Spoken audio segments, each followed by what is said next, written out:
India has confronted this challenge since independence, having a neighbor that is an epicenter of global terrorism.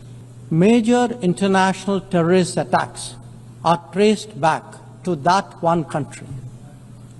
UN's designated lists of terrorists are replete with its nationals. The most recent example of cross-border barbarism was the murder of innocent tourists in Pahalgam in April this year.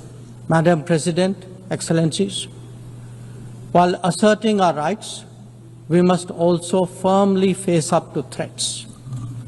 Countering terrorism is a particular priority because it synthesizes bigotry, violence, intolerance, and fear. India has confronted this challenge since independence, having a neighbor that is an epicenter of global terrorism. For decades now, major international terrorist attacks are traced back to that one country. UN's designated lists of terrorists are replete with its nationals. The most recent example of cross-border barbarism was the murder of innocent tourists in Pahalgam in April this year. India exercised its right to defend its people against terrorism and brought its organizers and perpetrators to justice. Because terrorism is a shared threat, Madam President, it is essential that there is much deeper international cooperation. When nations openly declare terrorism a state policy, when terror hubs operate on an industrial scale, when terrorists are publicly glorified, then such actions must be unequivocally condemned. The financing of terrorism must be choked, even as prominent terrorists are sanctioned. Relentless pressure must be applied on the entire terrorism ecosystem. Those who condone nations that sponsor terror will find that it comes back to bite them.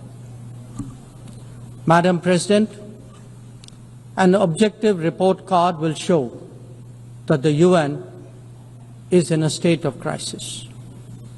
When peace is under threat from conflicts, when development is derailed by lack of resources, when human rights are violated by terrorism, the UN remains gridlocked.